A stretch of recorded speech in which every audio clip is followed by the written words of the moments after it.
You're watching footage from a funeral in the West Bank for a 17-year-old American citizen from Louisiana who traveled to the West Bank to learn about his heritage. He had been there for about a year, but unfortunately, Tawfiq Abdel Jabbar was shot and killed by Israeli authorities, according to his family. And they say that he had planned to go to business school in the West Bank.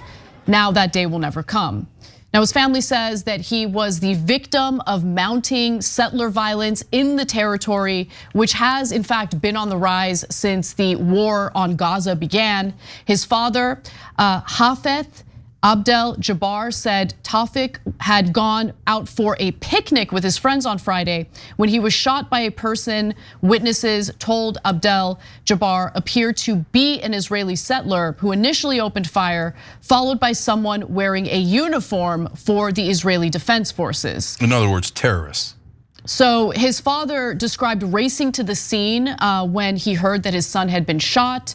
He found him bleeding in a truck with 2 gunshot wounds, one to the head and another to the chest. I took him with my bare hands out of the car, he said. Blood could be seen basically splattered all over the windshield and seats of the truck that he was shot in. And then shards of glass were strewn across the terrain where his family says the vehicle had rolled over before coming to a halt on the road. Now, his grieving father also said people in IDF uniforms were already on the scene when he arrived. And he said that they pointed their gun at us, warning, "We will shoot you," if he and others did not leave the area. But his father said that we did not care. We went to the car and grabbed him, meaning he grabbed his son. Now, what are the Israeli authorities saying about this?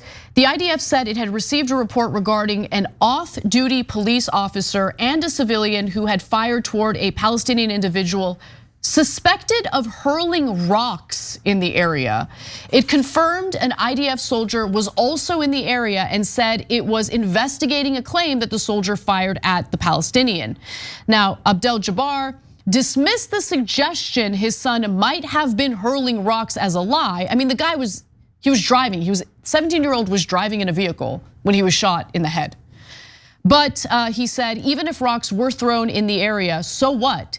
If they were throwing rocks 150 meters to the street, what is it going to do to a tank or to a Jeep or to a car full of soldiers? You're gonna shoot the car 10 times because a guy threw a rock? And the answer to that, based on previous instances that we've shared on the show, is yes, that is exactly what they're gonna do. And remember, okay, so first of all, there's absolutely no information other than Israeli propaganda that he threw a rock.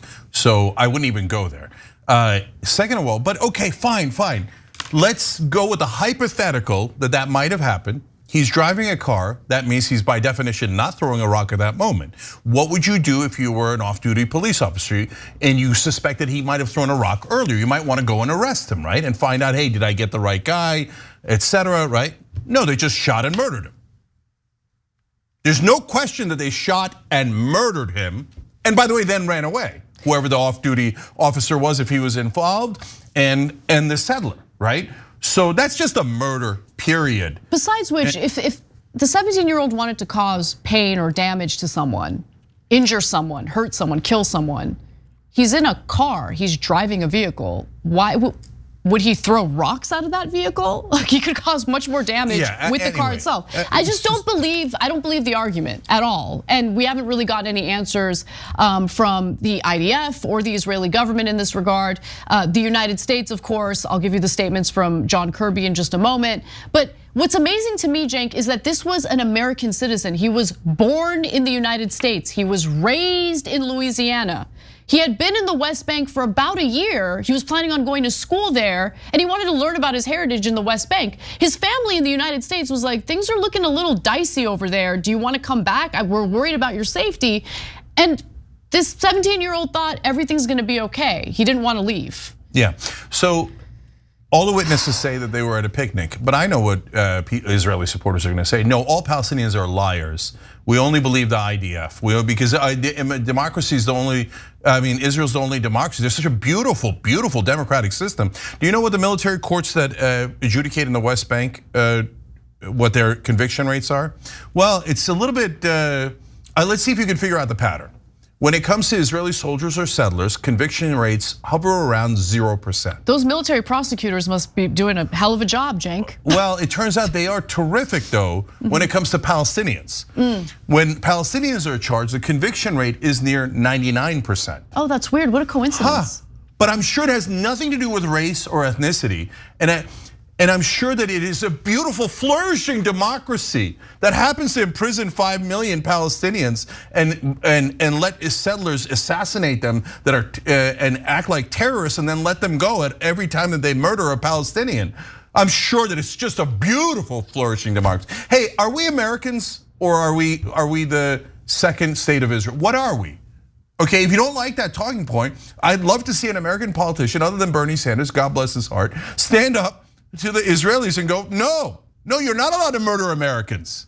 You're not allowed to murder Americans. This is crazy. And now Israel is so unbelievably strong in America that we say, oh yeah, you can murder any Americans you like. Shireen Abu Akleh was an American journalist. They assassinated her, no consequences. In fact, America helped Israel cover up the crime.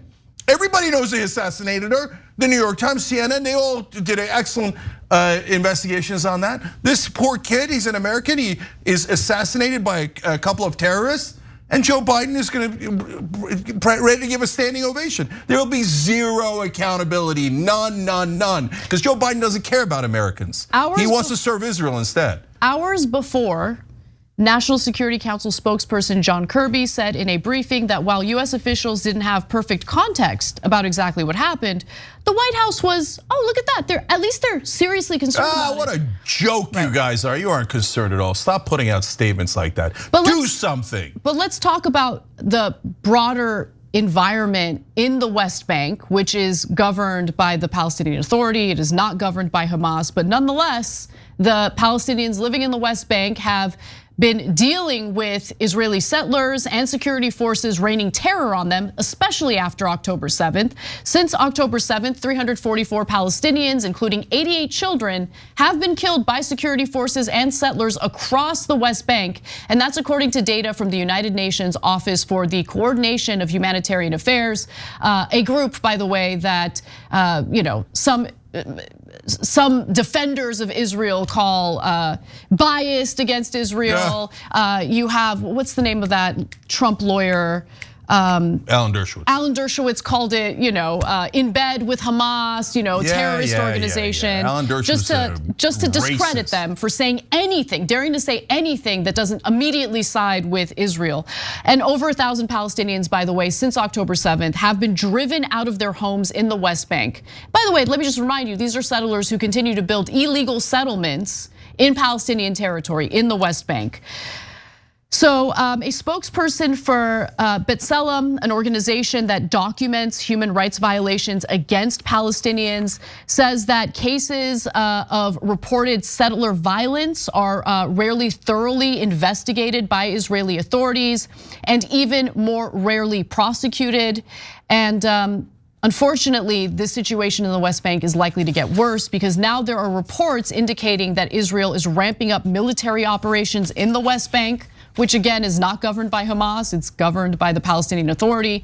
And they're using kind of similar arguments for some of the damage they're doing to infrastructure in the area. They're arguing that bombs, IEDs are being hidden. And so they got to rip up the infrastructure in the West Bank in order to find the bombs. And so I want to go to the next video because this features the director of the UN Relief and Works Agency for Palestinian Refugees. His name is Adam Bouloukis. Here's what he has to say. Since the 7th of October, things have been ramped up. We have frequent incursions, over 10,000 Israeli military incursions in the West Bank in all of 2023, and a large portion of them coming after the 7th of October. Wow. 6,000 people arrested. So it's a very, very violent, very volatile context at the moment. And Philippe Lazzarini also said, and I'll quote him again, recent incursions caused severe damage to infrastructure, including water and electricity networks, and impacted entire communities. Now, critics of Israel say there's been a deliberate targeting of infrastructure in Gaza. Are you seeing that in the West Bank? Deliberate destruction of roads, businesses, private property, and so on. There's plenty of videos out there. Yeah, well, it's disproportionate. I mean, that's the way that I would describe it. Certainly, domestic dwellings have been severely damaged. Shops have been damaged. Even our own offices have been impacted. And this is all happening with the backdrop of Itamar Ben-Gvir arming the very settlers who have been raining terror on Palestinians in the West Bank for a long, long time now. I want to go to the final video here because in it you will witness Ben-Gvir himself handing out weapons to settlers.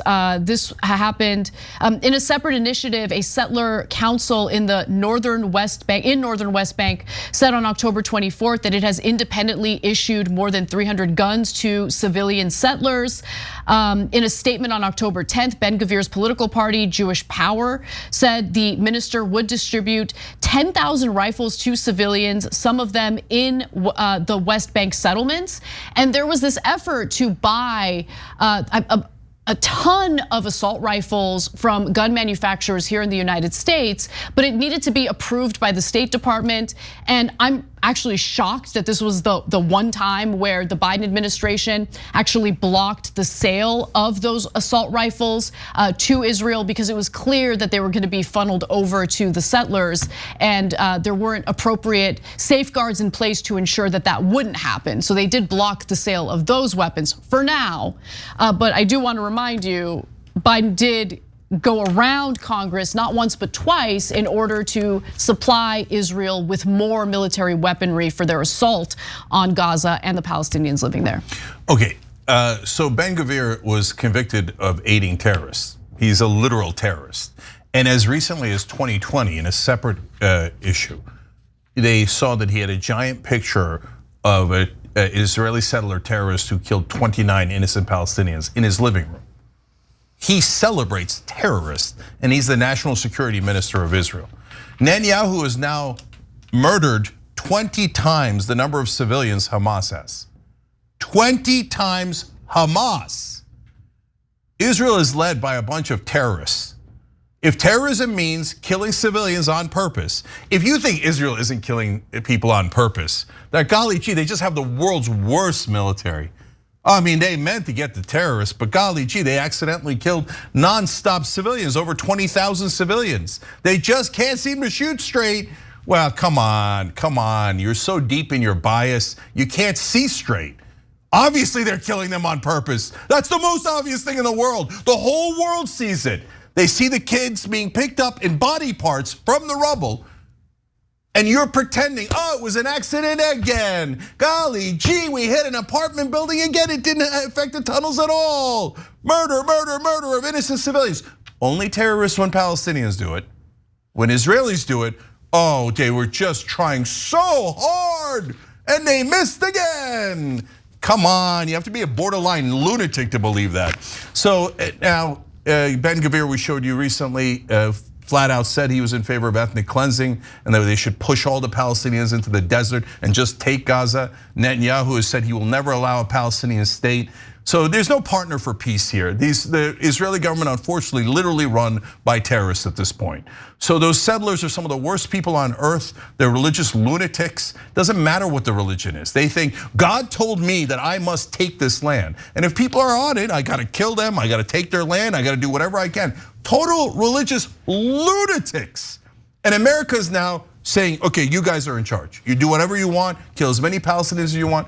So you saw the numbers Anna gave you. The West Bank has nothing to do with Hamas, run by Palestinian Authority. Since October 7th, they killed 344 Palestinians already, 88 kids. You know, Hamas killed 36 kids on October 7th, and we ripped into them and we condemned them completely, 100%, 36 kids. They killed 80, Israel killed 88 in the West Bank. That has nothing to do with this conflict. 88. Yep. So what kind of monsters are they? Don't tell me they're not monsters when they keep killing. And what does Biden do? Biden won't do anything a donor tells him. And guys, this isn't religious. The Saudis, they slap him around, but the Saudis spend endless money in Washington, right? So what does Biden do? Thank you, sir, may I have another? What happened? I thought you were gonna stand up to MBS. No, Mohammed bin Salman spit in Biden's face. And Biden's like, okay, oh, it's raining. As long as there's donor money, I'll do whatever whatever the donors want. And Biden needs Saudi Arabia to produce oil to keep gas prices low, so high gas prices don't hurt his political career and his bid to get reelected. Yeah. So look, the fact of the matter is decisions are made not out of principle, integrity, or what's best to save as many human lives as possible. Decisions are made based on self-enrichment, narcissism, and concern over their future political careers. That's how decisions are made. Okay, when it comes to John Fetterman, he's terrified of AIPAC, so he's gonna bow his head and do exactly what AIPAC would like him to do so they don't spend money to campaign against him. Same thing with Joe Biden. Whether you're talking about the Israel lobby, whether you're talking about AIPAC, the Democratic majority of Israel, or you're talking about his own self-interest in terms of his own political career, he's gonna do what's right for him. And in the meantime, we're gonna be gaslit by all these Biden administration officials trying to get us to believe that they're working tirelessly behind the scenes to get a ceasefire and a two-state solution. They've got a funny way of showing it, because if they were sincere about that, they would hold the Israeli government accountable for the bloodshed that we're experiencing and seeing in the Gaza Strip, and they would stop sending 2,000-pound bombs to Israel. But Biden didn't do that. Biden went around Congress not once but twice to get those 2,000-pound bombs to the Israeli government so they can drop it on civilian infrastructure, kids, families in the Gaza Strip. That's the fact of the matter. That's what's happening. Yeah, last things. So circular logic of the Israeli supporters is, well, we have to occupy them because they hate us so much. I mean, if we let them govern themselves, I mean, these savages would obviously attack us right away. And so we have to occupy them because they hate us. When were they supposed to fall in love with you? You killed their kids nonstop. And there's like, so how do they ever win? Do they all have to say, we love Israel, we love all Israelis, you murder our kids anytime you like? Is that the only time you would say, okay, then we'll end occupation? I can't believe that people were occupied don't like us. What a twist, I didn't see that coming. Come on, man, there's no end to the absurdities of Israeli propaganda. Just let the Palestinians go. It's not complicated. End the occupation and stop trying to steal their land. If you enjoyed this video, that's because of our members. They make us independent, they make us strong, and they make us honest. Become a member today by hitting the join button below.